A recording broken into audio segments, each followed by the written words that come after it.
প্রিয় দর্শক, যে কোনো রাজনৈতিক সভা সমাবেশে তার ভিড়ের অঙ্কটাই কিন্তু নির্ধারণ করে দেয় সেই দলটির জনসমর্থন কতটুকু। আজকে কিন্তু বহুদিন পর বিএনপি মহাসমাবেশ করলো যে কোনো অরাজকতা ছাড়া। তারা অরাজকতা ছাড়া, যে কোনো সংঘর্ষ ছাড়া তারা কিন্তু আজকে তাদের বিভিন্ন দাবি দেওয়া প্রাণ খুলে কথা বলল, জানালো। এখন সবচেয়ে বড় বিবেচনার বিষয়, সরকার সেই দাবি দেওয়াকে কতটুকু আমলে নিল এবং কতটুকু গুরুত্বের সঙ্গে বিবেচনায় রাখলো, সেটিও কিন্তু একটা বড় প্রশ্ন রয়ে যায়। আমি সোমা ইসলাম, মেট্রো সাম টু দ্য পয়েন্টে সকলকে স্বাগত জানাচ্ছি। আজকে আমাদের আলোচনার বিষয় দ্বন্দ্ব সংঘাতের সংক্রমণ। আমাদের সঙ্গে আলোচনায় যুক্ত হচ্ছেন আহমেদ হোসেন, সাংগঠনিক সম্পাদক, বাংলাদেশ আওয়ামী লীগ। আমাদের সঙ্গে আছেন অ্যাডভোকেট আব্দুস সালাম, বিএনপি চেয়ারপারসনের উপদেষ্টা পরিষদের সদস্য। আমি দুজনকেই স্বাগত জানাচ্ছি। আমি আলোচনা আব্দুস সালাম আপনাকে দিয়ে শুরু করতে চাই। বহুদিন পর আমরা মহাসমাবেশ দেখলাম, বিশাল সমাবেশ আপনারা করলেন এবং দেখলাম যে কোনো ধরনের ইটপাটকেলও পড়েনি, পুলিশের লাঠিচার্জও ছিল না। এবং এটা কি করে সম্ভব হলো যদি জানতে চাই, আপনাদের অন্যান্য যে সময় আমরা সমাবেশগুলো দেখেছি, খুলনা দেখেছি, বরিশাল দেখেছি, সেখানে তো এক ধরনের অভিযোগ পাল্টা অভিযোগ ছিল। আজকে কি করে এটা সম্ভব হলো শান্তিপূর্ণ? আপনাকে ধন্যবাদ, আহমদ ভাইকেও ধন্যবাদ, এবং যারা দেখছেন এবং শুনছেন তাদের সবাইকে আমার পক্ষ থেকে, আমার দলের নেত্রীর পক্ষ থেকে ধন্যবাদ জানাই। আসলে দেখেন, সবকিছু নির্ভর করে সরকারের সদিচ্ছার উপরে। কারণ আমাদের এই সমাবেশটা হওয়ার কথা ছিল মোহাম্মদপুর টাউন হল মাঠে, এবং সেখানে সরকার অনুমতিও দিয়েছিল এবং সেখানে আমরা যথারীতি প্রিপারেশন নিয়েছিলাম। এটা আমার নির্বাচনী এলাকা, আমাদের মঞ্চ প্রায় কমপ্লিট। হঠাৎ করে রাত্রে 11টার সময় পুলিশ এসে বললো যে না, আপনাদের অনুমোদন ক্যান্সেল করা হয়েছে, কোনো কারণ নাই, কিছু নাই। এবং সেই সময় রাত্রে 11টার পরে হঠাৎ করে তারপরে যোগাযোগ করে বললো যে ঠিক আছে, আপনার সেই খিলগাঁয়ের, অর্থাৎ এই নর্থের একদম লাস্ট বর্ডার, ওইখানে যদি আপনারা করেন, করতে পারেন রাস্তার মধ্যে। আমরা বললাম ঠিক আছে, আমরা যেখানে দেন সেখানেই করবো। পরে তো সেখানে আমরা শিফট করলাম, এবং শিফট করার পরে আপনারা দেখছেন যে আমাদের সেখানে স্টেজ করা সম্ভব হয়নি। সেখানে ট্রাক দিয়ে, 3-4টা ট্রাক দিয়ে একত্র করে একটা স্টেজ করা হয়েছে, এবং সব জায়গা থেকে যতটুকু পারা গেছে লোকজনকে বলে টলে যে ঠিক আছে যাতে আসে। এবং আপনি নিজেরা দেখেছেন, মিডিয়াতেও এসেছে যে আসলে সর্ববৃহৎ না, অনেক বড় একটা আমরা সমাবেশ করতে সক্ষম হয়েছি। আর অরাজকতা বলছেন, আসলে বিএনপি কিন্তু অরাজকতা করে না। আমরা অরাজকতা করবো কেন? কারণ দেখেন, আমরা চাই সবসময় শান্তিপূর্ণভাবে একটা পরিবেশ থাকলে, শান্তিপূর্ণ পরিবেশ থাকলে তখন শ্রোতাও বেশি থাকে, দর্শকও বেশি আসে। কাজে আমরা চাই যে যাতে ডিসিপ্লিন থাকে। এবং অরাজকতাটা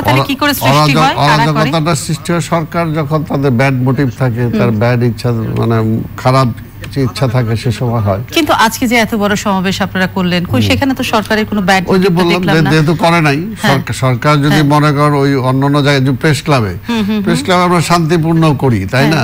যখনই পুলিশ আইসা সেটাকে হস্তক্ষেপ করে তখনই তো হয়েছে। আজকে যে সমাবেশ ছিল সেখান থেকে আপনারা কি আসলে জানান দিলেন? সব শক্তিটা জানান দিলেন না সরকারকে কি জানান দিলেন? না, শক্তি তো আওয়ামী লীগ মনে করে যে বিএনপি নাই। আসলে বিএনপি তো আগে যা ছিল তার চেয়ে আরো বেশি শক্তিশালী। আজকে কি সেটা দেখাতে পারলেন যে বিএনপি আছে? আচ্ছা, অবশ্যই। সেই ফরম্যাটটা কি ছিল, প্ল্যাটফর্মটা কি ছিল? প্ল্যাটফর্মটা এটাই ছিল যে তারা যতই নিপীড়ন নির্যাতন যতই করুক, যত হামলা দেখ, যত আমার নেত্রীকে জেলে রাখুক, যতই উল্টাপাল্টা কথা বলুক, কিন্তু বিএনপি আছে এবং বিএনপি থাকবে। কিন্তু ওই যে আপনি শুরুতে যে বললেন যে আপনারা আছেন কিংবা বিএনপি থাকবে আগের চেয়ে আরো ভীষণ শক্তিশালী, কিন্তু সেই শক্তিটা দেখানোর জন্য যদি আপনাদের সরকারের সদিচ্ছার উপরেই নির্ভর করতে হয়, তাহলে আপনারা বিরোধী দল, সদিচ্ছা আপনাদের শক্তিটা কোথায়? না, সদিচ্ছা বলতেছে এইটা, এই অর্থে আপনি মনে করেন এখন এখানে আইসা 10 জন আইসা যদি চেয়ারটা উল্টায় দেয়, তাহলে আমি চাই এটা টেবিলটাকে প্রোটেক্ট করার জন্য তো এই পরিবেশটা তো ভালো থাকবে, কিন্তু প্রতিরোধ করার মতো সক্ষমতা তো থাকতে হবে। না, প্রতিরোধ শোন, একটা হলো যে প্রতিরোধ করার, আমরা তো এখনো সেই ইসে যাচ্ছি না। অর্থাৎ আমি এটা কি পুলিশের সাথে মারামারি করবো? তাই না? পুলিশের সাথে মারামারি করার জন্য, পুলিশ তো শান্তি শৃঙ্খলার জন্য, কিন্তু পুলিশে যখন শান্তি ভঙ্গ করে, তা আমাদের তো প্রশ্ন সেটাই যে পুলিশ হলো প্রজাতন্ত্রের কর্মচারী।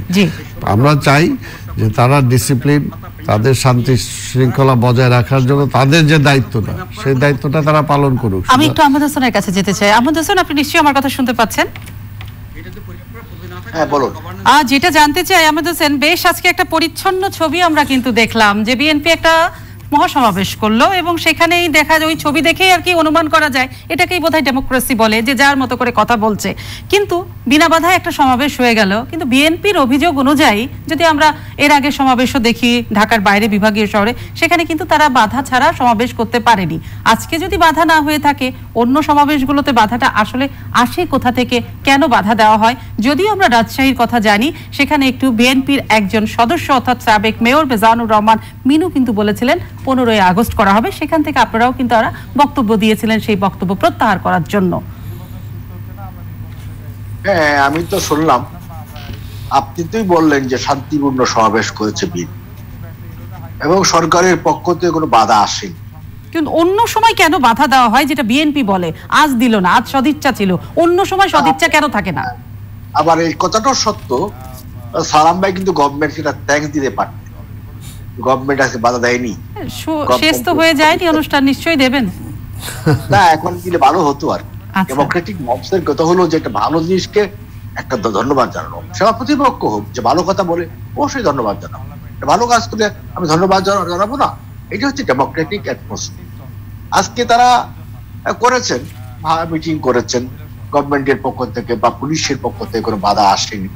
আপনি বলেছেন অন্যান্য ক্ষেত্রে বাধা এসেছে, হ্যাঁ বাধা এসেছে। আপনি যখন গ্রেনেড হামলা চালিয়েছেন তখন কি মনে আছে না? আপনার গ্রেনেড হামলার কথা মনে আছে।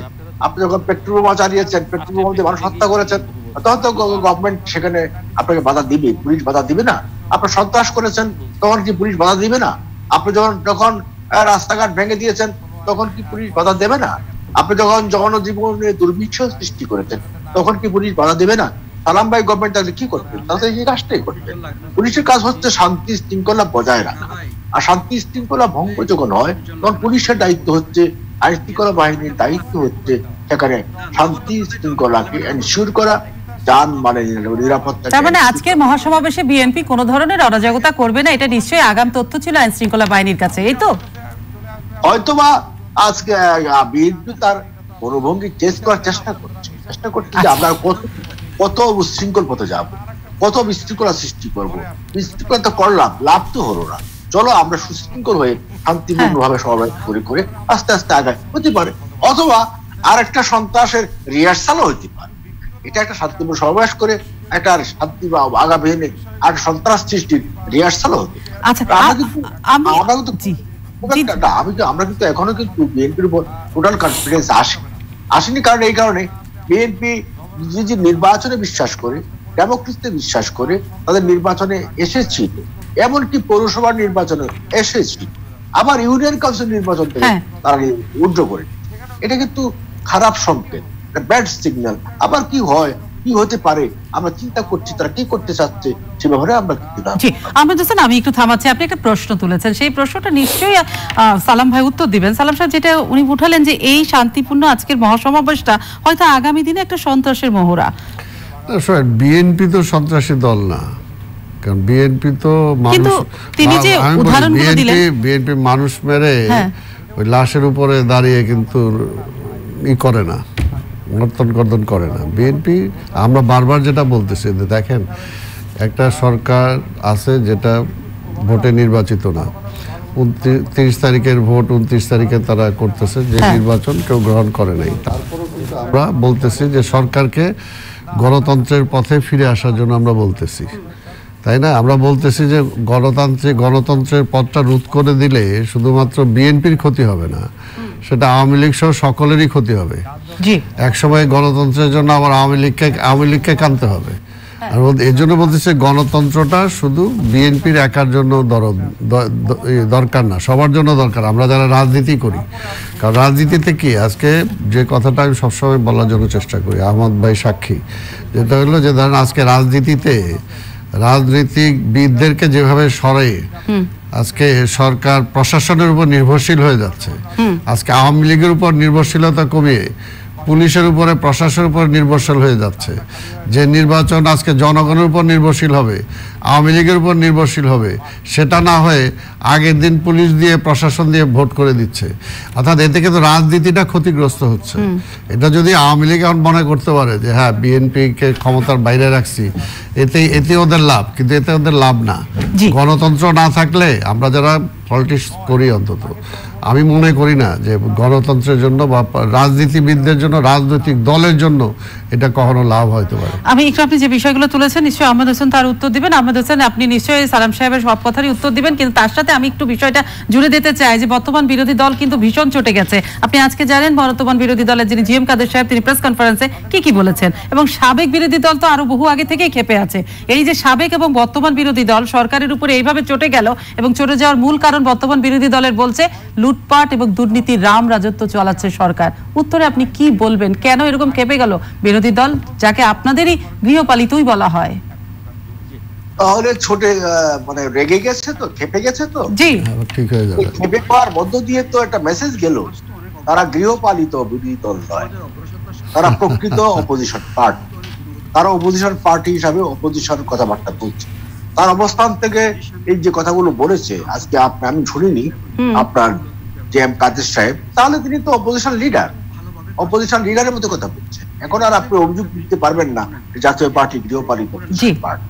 সুতরাং অপোজিশন পার্টি ভালো, অপোজিশন পার্টি কাজ করবে, গভর্নমেন্ট এবং ভয়েতে কথা বলবে না, তবে মাস্ট বি লজিক্যাল এবং বাস্তববাদী হতো, বাস্তব কথা বলতে হবে।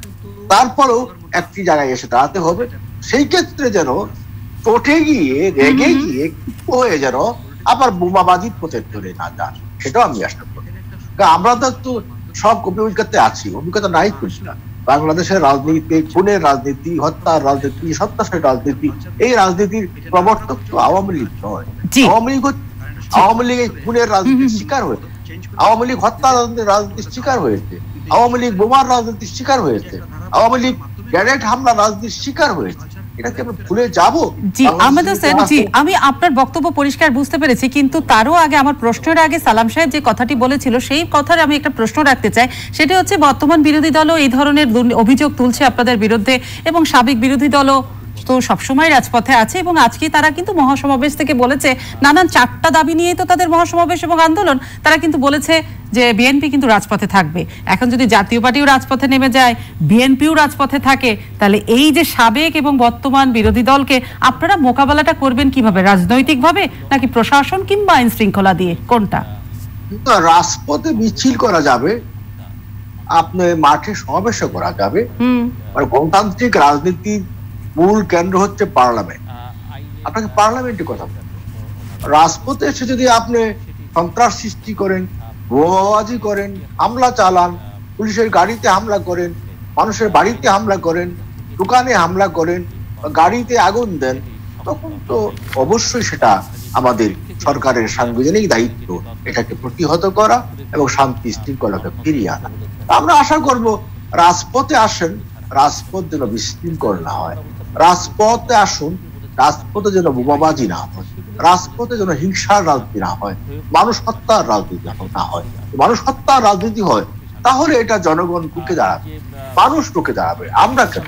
কারণ দেশের মানুষ এটাকে প্রতিরোধ করে তুলবে। আমরা রাজনৈতিক ভাবে মোকাবেলা করবো, জনগণ পলিটিক্যালি মোকাবেলা করবে, এবং তার সাথে সাথে আইন শৃঙ্খলা বাহিনী তাদের দায়িত্ব তারা পালন করবে, আপনারা রাজপথে মোকাবেলা করবেন। নিশ্চয়ই বিএনপি নিশ্চয়ই শুনেছে। আব্দুল সালাম প্রশ্নের উত্তর দিবে, কিন্তু আব্দুল সালাম আপনাদের 4টা দাবি নিয়ে আজকে মহাসমাবেশ করলেন এবং দীর্ঘদিন থেকে করছেন। জিয়াউর রহমানের খেতাব বাতিলটা যুক্ত হয়ে গেছে, খালেদা জিয়ার মুক্তি, ডিজিটাল আইন বাতিল এবং তত্ত্বাবধায়ক সরকারের অধীনে নিরপেক্ষ নির্বাচন, এই যে 4 দাবি নিয়ে মাঠে নামছেন, সেই মাঠে আপনারা কতক্ষণ দাঁড়াতে পারবেন? ইতিমধ্যে তো আপনারা ইউনিয়ন পরিষদ নির্বাচন বয়কটই করে ফেলেছেন। মানুষের নির্বাচনই তো হচ্ছে জনগণের সেতু বন্ধন তৈরি করা। একটা দল যদি বলে আমি নির্বাচনই করবো না, তাহলে সেই ব্রিজটা তৈরি হবে কি করে? দেখেন, এটা হলো কি, আওয়ামী লীগ আগে বলতো বা অনেকে বলতো এর আগে যখন আমরা নির্বাচন করি নাই তখন বলছে বিএনপি নির্বাচন করে না, বা এটা তারা করতে চায় না বা করতে পারে না, বিভিন্ন রকম কথা বলতো। কিন্তু আমরা নির্বাচনে যে প্রমাণ করেছি যে আমরা আসলে নির্বাচনটা চাই, এবং নির্বাচনে ভোটের অধিকারটা মানুষ থাকুক, যাতে মানুষ সরকার পরিবর্তনের মেইন এটাই হলো ভোটের মাধ্যমে। অর্থাৎ এই প্রক্রিয়াটা যদি বন্ধ হয়ে যায় তাহলে কিন্তু অন্য প্রক্রিয়া অর্থাৎ ষড়যন্ত্র শুরু হয়। তাই কাজে এই প্রক্রিয়াটা বন্ধ হোক, এটা কিন্তু আমরা চাই না, আমরা বারবার বলতেছি, কিন্তু সরকার সেই পথে হাঁটতেছে না।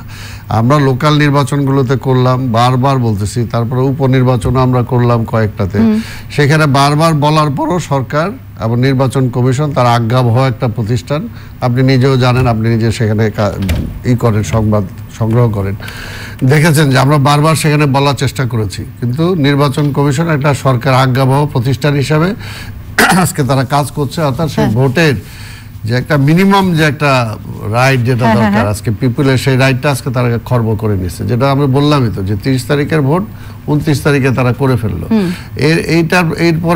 এরপরে আমাদের প্রধান নির্বাচন কমিশনার বলে আমেরিকার প্রেসিডেন্ট ইলেকশনে বলে যে বাংলাদেশ থেকে নেই, তার কাছ থেকে নাকি তাদের শিক্ষা গ্রহণ করা দরকার।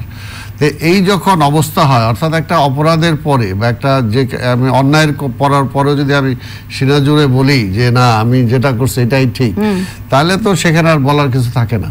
সো এখন আমরা নির্বাচনে এই জন্য আমরা যাচ্ছি না, করুক তারা নির্বাচন। তারা যেহেতু আমরা নির্বাচনে যাওয়ার পরও এক জোর করেই তারা নিয়ে নেয়, মানুষকে ভোট যাইতেই দেয় না, ওকে ঠিক আছে তারা নিয়ে নিক। সালাম সাহেব, আপনারা বলেন রাতে ভোট হয়ে যায়, জোর করে ভোট দিয়ে দেয়, পুলিশে ভোট দিয়ে দেয়, প্রশাসন ভোট দিয়ে দেয়, তাহলে আপনারা কোন আশায় যান? আপনাদের কি পুলিশ প্রশাসন আপনাদেরকে ভোট দিয়ে দিবে? না না, আমরা পুলিশ প্রশাসন আমরা তো বলতেছি না যে পুলিশ, আমরা তো চাচ্ছি জনগণ ভোট দেখ, জনগণকে ভোট দেওয়ার মতো সেই পরিবেশটা রাখুক। পুলিশের দায়িত্ব হলো সেটা, পুলিশের দায়িত্ব তো ভোট দেয়া না, তাই না? আজকে সেই অবস্থাটা নাই। আমরা বলতেছি যে ঠিক আছে এখন বিএনপি গেল না, তারা করুক, নিজেরাই যে ভোট নিয়ে নেক, নিজেরা ডিক্লেয়ার দিয়ে দেখ। জি আহমেদ হোসেন, আমি আপনার কাছে কোনো প্রশ্ন রাখবো না, আপনি শুনেছেন, আপনি নিশ্চয়ই নিজের মতো করে উত্তরগুলো দেবেন। না সালাম ভাই, মানে বিএনপির বক্তব্যগুলো তো পুরনো বক্তব্য, সবসময় তো একই বক্তব্য। হ্যাঁ, আসছেন দিনের ভোট রাতে হয়ে গেছে বলতে বলতে কিন্তু আমরা ক্ষমতায় চলে আসলাম। ক্ষমতা আর 2 বছর পেরিয়েও যাচ্ছে, 3 বছর পরে আবার নির্বাচনও আসবে। আবার রাতের ভোট তারা বলছেন, এই সমস্ত অভিযোগগুলো একেবারেই মিথ্যাচার, বানোয়াট। তারা বলছেন, আমি যদি এই রেফারেন্স দিয়ে কথা বলি, তাদের মহাসচিব মির্জা ফখরুল ইসলাম তিনি বগুড়ায় সকালে বললেন যে নির্বাচন ভালো হবে, আর আবার সন্ধ্যার পরে হেরে গিয়ে বললেন নির্বাচন ভালো হয়। মানে তাদের বক্তব্যের কেউ স্থিরতা নাই, একটি রেস্টলেস পার্ট, অস্থির পার্ট। কখন কি বলবেন তারা বুঝে উঠতে পারছেন না। এই দেখেন, আমি যেটা কথাটা বললাম, আগেই বললাম, নির্বাচনে আসলেন আবার নির্বাচন পেশ করেন, আবার তার কি করতে চাচ্ছেন? আপনি ডেমোক্রেসিতে বিশ্বাস করেন, নির্বাচনে বিশ্বাস করেন, আবার ভোটের রাজনীতিতে বিশ্বাস করেন, আবার ভোটের রাজনীতি পেশ করে যান। মানে কোন পথে যাচ্ছে বিএনপি, কোন দিকে যাচ্ছে? আবার কি আবার নতুন করে নির্লক্ষা, চক্রান্তের নির্লক্ষা? আপনারা যারা আমাদের ম্যাটারস টু দ্য পয়েন্ট দেখছেন, তারা কিন্তু প্রত্যেকেই আমাদের যতগুলো ডিজিটাল প্ল্যাটফর্ম আছে, চ্যানেল আই অর্থাৎ ভেরিফাইড ফেসবুক পেজ, সেখানে আপনারা যুক্ত হয়ে যান। আমি বলছিলাম যে বিএনপি এখন বাক্য দূষণে আক্রান্ত। বাক্য দূষণে আক্রান্ত না হইলে রাজশাহীর একটি সভায় দাঁড়িয়ে সেখানকার রাজশাহীর লোকাল একজন নেতা মেয়র ছিলেন, তিনি বললেন আরেকটি 15ই আগস্ট হতে পারে, এমন ভাষায় কথা বলেন। মানে কি, বিএনপি বাক্য দূষণে আক্রান্ত। এই সমস্ত বডি ল্যাঙ্গুয়েজের মধ্য দিয়ে আমরা তাদের অনুভঙ্গি খুঁজে পাচ্ছি। যেমন আল জাজিরার প্রতিবেদনকে সমর্থন করে যখন তারা বক্তব্য দেয়, তখন আমরা বুঝে উঠতে পারি যে এটা ষড়যন্ত্রের নির্লক্ষার একটি পার্ট হচ্ছে আল জাজিরার এই প্রতিবেদন। এর পেছনেও যারা আছে, তারা বিএনপি আছে, জামাত আছে, সন্ত্রাসীরা আছে এবং খুনিরা আছে, বঙ্গবন্ধুর খুনিরা আছে, এবং তাদের নেতা তারেক জিয়া খুনি এবং পলাতক সেও আছে। তারা এগুলো করে বেড়ান, তারা দেশের স্ট্যাবিলিটি চায়। জি জি, আমি কথা একদম পরিষ্কার বুঝেছি। আমি উত্তর চাইবো আব্দুল সালামের কাছে। আব্দুল সালাম, তারেক জিয়া খুনি, বিএনপি সন্ত্রাসী দল, জামাত শিবিরকে সঙ্গে নিয়ে তারা আপনারা সংঘাতের পথেই যাচ্ছেন, যেটার একটা আওয়াজও দিয়েছিলেন রাজশাহীতে। এইটা তো আমি আহমদ ভাই বললে তো তাহলে আমাকেও আওয়ামী লীগকে খুনি বলতে হয়, কারণ তার সরকারের আমলে যে খুনগুলো হয়েছে, তাহলে সেই খুনের জন্য আওয়ামী লীগকে খুনি বলা যায়, তাই না? কাজে একটা পার্টির নেতাকে এইভাবে বলাটা এটা একটা চরম একটা অন্যায়, একটা গর্হিত কাজ। কিন্তু আওয়ামী লীগ সেটা বরাবরই বলে বেড়ায়, তাতে আওয়ামী লীগের এই ভাবমূর্তি জনগণের সামনে খুব একটা ভালো হয় না। আজকে দেখেন নোয়াখালীতে কি হচ্ছে। নোয়াখালীতে আজকে ওবায়দুল কাদের সাহেবের আওয়ামী লীগের যে সেক্রেটারি জেনারেল, তার ভাই, সে কি বলতেছে যে গণতন্ত্র কোথায়, আজকে দেশে কি রাজত্ব কায়েম হয়েছে। আজকে তো সে তো আওয়ামী লীগের, এবং আওয়ামী লীগের সেক্রেটারি জেনারেলের ভাই, এবং এখন পর্যন্ত প্রতিদিন সেখানে মারামারি হচ্ছে। গতকাল না পরশু দেখলাম যে সেখানে মানুষ মারা গেছে। তাদের দলের মধ্যেই তো ঠিক নাই, এবং তাদের দলের লোকজনই তো বলে বেড়ায়। এর আগে উনি বললেন যে আমরা দেখেছি যে এর আগের ওনাদের স্বেচ্ছাসেবক দলের লীগের সেক্রেটারির ব্যাপারে তার দলের ওই এলাকার নেতারা প্রেস কনফারেন্স করে বলছে যে সে তাদের প্রধানমন্ত্রীর দৃষ্টি আকর্ষণ করার জন্য তারা গাড়িতে আগুন দিয়ে ওইটাকে তারা এস্টাবলিশ করতে চাইছে। শেরাটন হোটেলের সামনে কীভাবে গান পাউডার দিয়ে মানুষ মাইরে দিছে সেগুলো তো আমরা বলতে চাই না। কথাটা হলো আমি বারবার যেটা বলতেছি যে নির্বাচনের ব্যাপারে মেনন সাহেব তো ওনাদের ক্ষমতার পার্টনার। মেনন সাহেব কী বলছেন, আবার মেনন সাহেব পরের দিন মুখ বন্ধ করলেন কি ক্যাসিনোর কথা বললা, যে ক্যাসিনোতে উনি জড়িত হিসেবে বললা ওনার মুখটা বন্ধ করলেন। শরীফুল আম্বিয়া সাহেব কী বলছে, আজকে 30 তারিখের নির্বাচনের পরে আপনার ম্যাক্সিমাম পত্রিকা আনেন, মিডিয়াতে আনেন, এত কিছু এত কন্ট্রোল করার পরে, এত আইন পাশ করার পরেও তো আজকে মিডিয়াগুলো সত্য কথাই বলছে, তাই না? তো এগুলো কথা হলো যে এই বিষয়গুলো ওনারা বগল দাবাইতে পারেন যে আমরা খুব ভালো আছি, দেশ খুব ভালো চলতেছে, খুব শান্তিতে আছে, কিন্তু আসলে তো নাই। তাদের আজকের তাদের সেক্রেটারি জেনারেলের ভাই তো বলতেছে যে আজকের কি রাজত্ব, রাম রাজত্ব চলতেছে, এখানে কোনো নাই। কিন্তু আপনি যে বসুরহাট নোয়াখালী প্রসঙ্গ তুললেন, সেখানে কিন্তু কিছু আগে ওবায়দুল কাদের সাহেব বক্তব্য রেখেছেন, প্রেস কনফারেন্সে জানিয়েছেন যে সেটাকে নিয়ন্ত্রণ করা হচ্ছে এবং বসুরহাটকে অবশ্যই, এবং বসুরহাটে যা অরাজকতা হচ্ছে সেটাকে শক্ত হাতেই দমন করা হবে, কিংবা পরিচয় যার থাকুক না, যেটাই থাকুক না কেন সেদিকে খেয়াল রাখা হবে না। কথাগুলো তো সত্য বলতেছে, জি তার ভাই যে বলছে কথাগুলো তো মিথ্যা বলে নাই। আজকের একটা মগের মুল্লুক চলতেছে, মানে একটা কোনো আইনের শাসন নাই, আজকে রাজনীতি বলতে কিছু নাই, একটা অরাজকতা চলতেছে, এই কথাগুলো তো সত্য। এই কথাগুলো তো আওয়ামী লীগ সেক্রেটারি জেনারেল ভাই বলছে, এটা তো আমরা বলি নাই, এটাই বাস্তব, এটা হলো বাস্তব চিত্র। আপনাদের অভিযোগগুলো আওয়ামী লীগের ভিতর থেকেই করা হচ্ছে না, ভিতরে মানে এটা সত্য কথাটাই তার মধ্যে সত্য কথাটাই বলা হচ্ছে। আহমেদ হোসেন, আমি আপনার কাছে প্রশ্ন যাব না, উনি অনেকগুলো বিষয় উত্থাপন করেছেন, যেটা মন চাইবে সেটার উত্তর আপনার দেবার স্বাধীনতা আছে। একটা কথা আমি বলি, বাংলাদেশের রাজনীতিতে বিএনপির জন্ম কিন্তু আওয়ামী লীগের অনেক পরে। বিএনপি কিন্তু এসেছে সামরিক শাসনের ঘাড়ে চড়ে। এখানে আপনি যদি বলেন বাংলাদেশে প্রহসনের বিচারের মাধ্যমে কমপক্ষে 1100 বীর মুক্তিযোদ্ধাকে জিয়াউর রহমান হত্যা করেছে, এটা কি আমরা ভুলে যাব? আমি কি ভুলে যাব বঙ্গবন্ধুর হত্যার পরে জিয়াউর রহমান বলেছিলেন so what, constitution is there. এর মধ্য দিয়ে কি প্রমাণিত হয় না জিয়াউর রহমান বঙ্গবন্ধুর কিলিং এর সাথে জড়িত ছিল?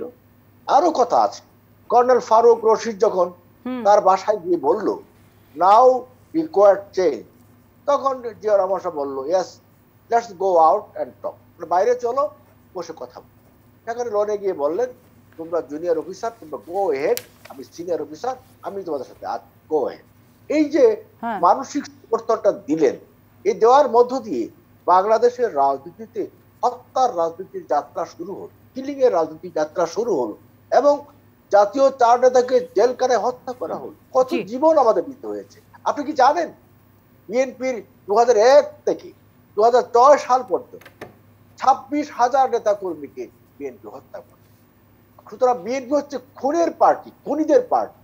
বিএনপি যদি বলেন 71-এর খুনি সেখানে আছে, 75-এর খুনি আছে, সমস্ত এই দেশের রাজনীতিতে যারা ভিলেন ছিল সমস্ত ভিলেনদের কিনে বিএনপি গড়ে ওঠে। কাজে বিএনপির কাজই হচ্ছে চক্রান্ত তৈরি করা, ষড়যন্ত্রের পথে যাওয়া, ব্যাকডোর দিয়ে ক্ষমতা আসা। আমাকে অনুষ্ঠান আহমেদ হোসেন আমাকে অনুষ্ঠান শেষ করতে হবে। এই দোষারোপের পাল্লা বোধহয় সারাদিন বসলেও শেষ হবে না। আব্দুল সালাম, আমি আপনার কাছে যেতে চাইবো, যেটা শুরুতেই করেছিলেন আহমেদ হোসেন সাহেব, যে আজকে আপনারা যে শান্তিপূর্ণ সমাবেশটা করলেন এবং প্রথমেই বললেন যে সরকারের সদিচ্ছার এটা একটা ভালো দিক, ডেমোক্রেসি, সবাই সবার মতো করে কথা বলছে, সেজন্য কি আপনি শেষে এসে কোনো ধন্যবাদ সরকারকে দিবেন নাকি আরো অপেক্ষা করবেন যে ভবিষ্যতের গুলো দেখবেন কি হয়? আমি তো আলোচনাটা পজিটিভলি আনতে চাইতেছিলাম যে আওয়ামী লীগ গণতন্ত্রের পথে ফিরে আসুক, কিন্তু আওয়ামী লীগ গণতন্ত্রের পথে আপনারা এক টেবিলে বসলে কখনো পজিটিভ হয়? ফিরে আসবে না, কারণ আমরা তো দেখছি, কারণ স্বাধীনতার পরে আজকে এই আওয়ামী লীগকেই তো আমরা দেখছি গণতন্ত্র হত্যা করতে, এই আওয়ামী লীগকেই তো আমরা দেখছি রক্ষী বাহিনী তৈরি করে মানে হাজার হাজার মানে রাজনৈতিক কর্মী এবং মুক্তিযোদ্ধাদেরকে হত্যা করতে, তাই না? তো কাজে আওয়ামী লীগ সেই পথে আসবে না। আওয়ামী লীগের তৎকালীন স্পিকার মালেক উকিল সেই সময় লন্ডনে যে কি বলেছিলেন সেটা তো কোট করা উচিত। ওইখানে ওই জিয়াউর রহমান কী বলছেন, জিয়াউর রহমান তো ডিসিপ্লিনের কথা বলছেন, আর ওখানে মালেক উকিল যায় ওখানে কী বলছিলেন, যিনি পরবর্তী পর্যায়ে আবার আওয়ামী লীগের সভাপতি হয়েছিলেন। তো কাজে এইগুলো কথা বলে হচ্ছে কি এটা রাজনীতির বাদ অনুবাদ হবে, কিন্তু আমি এই বাদ অনুবাদে আমি বিশ্বাসই করি না। আমি বলতেছি যেটা, যে আওয়ামী লীগের এখনও শুভবুদ্ধি উদয় হওয়া উচিত যে গণতন্ত্রটাকে টিকিয়ে রাখা। গণতন্ত্রটা টিকে থাকলে সবার লাভ হবে। আর গণতন্ত্রটা টিকে না থাকলে আওয়ামী লীগ দিনের দিন আজকে ফ্যাসিবাদের দিকে যাচ্ছে এবং চরম ফ্যাসিস্ট মানে পর্যায়ে যে তাদের পতন অবশ্যম্ভাবী যদি এই পথে তারা যায়। কিন্তু এই পথটা এখনও আওয়ামী লীগের ত্যাগ করা উচিত। আওয়ামী লীগের যেহেতু আওয়ামী লীগ একটা দীর্ঘদিনের পুরাতন রাজনৈতিক দল এবং তার অতীতের যেরকম আমি দুর্নাম বলি সুনামও অনেক আছে, কাজে আওয়ামী লীগ অন্তত সেই ধারাটাই থাকা উচিত, তাই না? যে গণতন্ত্রের যে ধারাটা, যেটা ওনারা 7ই মার্চের কথা বলেন, সেই সময় 7ই মার্চের এটা কী ছিল যে ভোটের আমি ভোটে জিতছি, আমাকে ক্ষমতায় যাইতে দিচ্ছে না, তাই না? এখন কি ভোটের অধিকার আছে? এখন কি ভোটের অধিকার আছে? এখন কি ভোটের অধিকার আজকে আছে? আজকে ডিজিটাল যে আইন করছেন, অর্থাৎ এখন আমি সমালোচনাও করতে পারবো না। উনি জিয়া রহমানের সাহেবের সম্পর্কে সমালোচনা করতে পারবেন। রাষ্ট্র জিয়া রহমানকে একটা খেতাব দিছেন বা পদক দিছেন, উনি সেটাকে তুলায় নেওয়ার জন্য বলতে পারবেন, কিন্তু আমি কিন্তু ওনাদের কারো সম্পর্কে আমি কোনো সমালোচনা করতে পারবো না। সমালোচনা করলে কিন্তু সেটা মামলা হবে। তো আজকে যে সমাবেশ করলেন, সমাবেশ থেকে তো আপনারা বার্তা দিচ্ছেন, আওয়াজ দিচ্ছেন, সেখানে কি মামলা হচ্ছে? না আওয়াজ দেয় এক কথা, আমি কথা বলি যে অনেকগুলো উনি এইরকম মনে করেন, উনি যে আজকে আমরা তো মনে করি যে এইটাও একটা যে জিয়া রহমানকে রাষ্ট্র তো খেতাব দিচ্ছে, এটা তো ওনার কোনো ব্যক্তি দেয় নাই, রাষ্ট্র দিচ্ছে, তাই না? আজকে সেটাকে জিয়া রহমানকে তারা যেভাবে সমালোচনা করতেছে বা কথা বলতেছে, আজকে ওনাদের যদি এই পর্যায়ের কাউকে আমরা সমালোচনা করি, সাথে সাথে মামলা। আপনি যখন প্রসঙ্গ তুলেই ফেললেন, আহমেদ হোসেনের কাছে আমাকে একটু যেতেই হয় যে জিয়াউর রহমানের খেতাব বাতিল, কি বলবেন আহমেদ হোসেন? না, আমি একটা কথা বলি। জি, মুক্তিযুদ্ধের সময় প্রবাসী গভর্নমেন্টের হাইকমান্ডে কজন মেম্বার ছিল? বঙ্গবন্ধু যখন কারাগারে, সৈয়দ নজরুল ইসলাম সাহেব অ্যাক্টিং প্রেসিডেন্ট, তাজউদ্দিন সাহেব প্রাইম মিনিস্টার, আর 3 জন কিন্তু মিনিস্টার ছিল। তার মধ্যে কিন্তু খন্দকার মুশতাকও ছিল। উনি মুশতাক হওয়ার পরে ওই সময়ের ভূমিকা বা অতীতের ভূমিকা সব কিন্তু মুছে গিয়েছে। তেমনি ভাবে জিয়াউর রহমান মুক্তিযুদ্ধে গিয়েছিল কি কারণে, কি পরিস্থিতির প্রেক্ষিতে, এটাকে জেনারেল শওকত বলেছেন জিয়াউর রহমান আসলে মন থেকে মুক্তিযুদ্ধের পক্ষে যাননি, তিনি পরিস্থিতির চাপে গিয়েছিলেন। অলরাইট, গিয়েছিলেন, বীরোত্তম খেতাবি পেয়েছেন, কিন্তু পরবর্তী সময় বঙ্গবন্ধুর হত্যার সাথে সংশ্লিষ্ট হয়ে তিনি বঙ্গবন্ধু হত্যার বিচার হবে না এই আইন পাশ করার মধ্যে এবং বঙ্গবন্ধুর খুনিদেরকে প্রোটেকশন, দূতাবাসের চাকরি প্রমাণ করেছেন আমি বঙ্গবন্ধু হত্যার সাথে জড়িত ছিলাম। তাহলে বঙ্গবন্ধু হত্যার সাথে জড়িত ছিল ডালিম, আপনার রশিদ ও বাকিদের বিরুদ্ধে খেতাব যে কারণে বাতিল হবে, একই কারণে জিয়াউর রহমানের খেতাব বাতিল। এটা হচ্ছে যুক্তি, এটা হচ্ছে বাস্তবতা।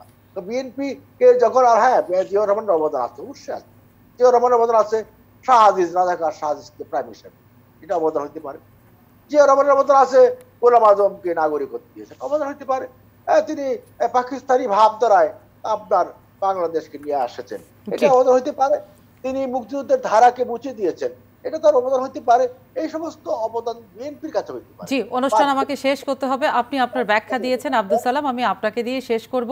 কেন জিয়াউর রহমানের খেতাব বাতিল হবে না সেই ব্যাখ্যাটা আহমেদ হোসেন দিয়েছেন। আপনি খুব অল্প সময় পাবেন এটা যুক্তিটা খণ্ডন করবার জন্য। এটা কোনো ব্যাখ্যাই হয়নি, এটা কোনো ব্যাখ্যা। আসল কথাটা হলো যে বর্তমান মানে আওয়ামী লীগ যদি প্রকৃত অর্থে মুক্তিযুদ্ধের প্রকৃত ইতিহাসটা ওন করে নেন, তাহলে কিন্তু আওয়ামী লীগের ক্ষতি হয় না, বরঞ্চ রাষ্ট্র একটা সঠিক ইতিহাস পায়। আওয়ামী লীগ এখন পর্যন্ত আশরাফ আব্দুর রব যে পতাকা তুলছে সেটা তো তারা ওন করে না, সেসব যে ইশতেহার পাঠ করছে সাজার সেটা তো তারা ওন করে না। এবং প্রবাসী সরকার তাজউদ্দিন সাহেবের যে অবদান, সেই তাজউদ্দিনকে কিভাবে তারা অবজ্ঞা করেছে সেটা আমরা দেখেছি। কাজে মুক্তিযুদ্ধের প্রশ্নে আজকে যে সেই সময় মুক্তিযুদ্ধের সেক্টর কমান্ডার মেজর জলিল কি কারণে তাকে সব সেক্টর কমান্ডারকে দেওয়া হলো, কিন্তু তাকে কেন সেই সময় অনার করা হলো না? এগুলো কারণটা কি? এগুলো তো ইতিহাস, আজকে হোক বা 2 দিন পরে হোক সেগুলো তো আসবে। এই জন্যে বললাম যে ইতিহাসটা বড় নির্মম, বড় মানে কঠিন। কাজে এটা হয়তো আমার পক্ষে গেলেই আমি এটা খুব ভালো করে বলবো, আর আমার বিপক্ষে গেলেই সেটা বলবো না, কিন্তু এটা তো থাকবে ইতিহাসে, তাই না? যে আওয়ামী লীগের এই গত 14 বছরের তার শাসনামল, তার যেরকম ওনারা ভালোটা বলতেছেন, তার পাশাপাশি ওনারা যে আজকে গণতন্ত্রটা হত্যা করছেন, আইসিটি আইন পাশ করছেন, আজকে বিভিন্ন রাজনৈতিক দলের কর্মীদেরকে যে নিষ্পেষণ করছেন, আমাদের অনেক কর্মী এখনও হারায় গেছে, তাদের এখনও কোনো খবর নাই, ইলিয়াস আলীর এখনও খবর নাই, এগুলো তো ইতিহাসে আসবে, তাই না? ইতিহাস কিন্তু সবটাই ধারণ করে, ইতিহাস সবটাই ধারণ করে, এবং এটা হয়তো এখন ওনারা যাই বলুক না কেন, আবার যখন ক্ষমতায় থাকবে না এটাই প্রধান হয়ে আসবে। ওনারা যেমনি আজকে বিএনপির কথাগুলো বলতেছেন, ঠিক তেমনি আওয়ামী লীগের কথাটাও আসবে। এই জন্যই বললাম যে সব কিছু মিলেই একটা কথা আওয়ামী লীগকে বলবো যে গণতন্ত্রের পথে ফিরে আসেন, স্বৈরাচার হয়েন না। অসংখ্য ধন্যবাদ আহমেদ হোসেন। নিশ্চয়ই আপনি শুনলেন, কিন্তু আর সময় দিতে পারছি না। গণতন্ত্রের পথে ফিরে আসার জন্য আপনাদের গণতান্ত্রিক দলকে আহ্বান জানালেন। আর জি, গণতন্ত্রের প্রতি আছে। জি, আচ্ছা, আপনারা গণতন্ত্রের পথেই আছেন। প্রিয় দর্শক, জি, অসংখ্য ধন্যবাদ জানাচ্ছি আহমেদ হোসেন আপনাকে, আব্দুল সালাম আপনাকেও ধন্যবাদ জানাচ্ছি আমাদের সঙ্গে এতক্ষণ যুক্ত থাকার জন্য। আর প্রিয় দর্শক, আরও একবার আপনাদের ধন্যবাদ জানিয়ে আমি সোমা ইসলাম টু দ্য পয়েন্ট থেকে বিদায় নিলাম। সকলে ভালো থাকবেন, সুস্থ থাকবেন, শুভরাত্রি।